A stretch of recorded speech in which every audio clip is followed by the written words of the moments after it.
Je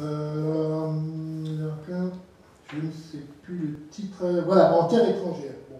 Et il avait publié en bandeau la Bible de l'underground américain. Alors bon, je ne sais pas, vous vous rendez peut-être pas compte, mais la Bible de l'underground américain, qui était dans les années 60, au début des années 70, le nec plus ultra, la contestation, etc., a posé à cet auteur qui était considéré comme totalement réactionnaire, c'était quand même assez étonnant.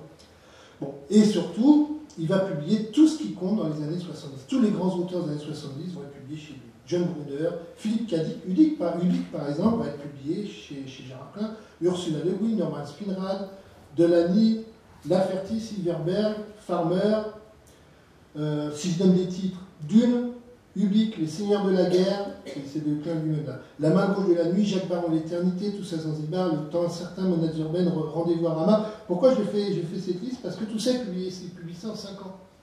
Je veux dire, c'est vraiment le classique des classiques. C'est la collection qui va marquer.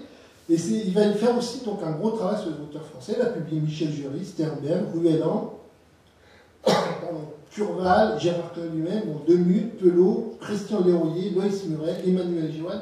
Être publié par Gérard Klein, publié dans cette collection, pour un Français, c'est bon, les Américains s'en fichent un peu, mais pour un Français, c'est un adoubement. On est chez Gérard Klein, on est chez Ailleurs et Demain. Et son travail de recherche de nouveautés, de nouveaux auteurs, etc., va continuer après les années 70.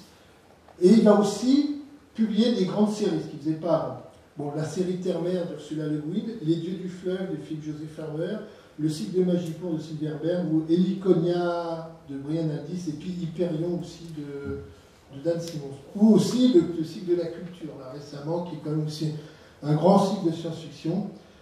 Et le dernier qu'il a fait, c'est le Quatuor de Jérusalem de Leonard Whitmore, qui n'a pas du tout marché.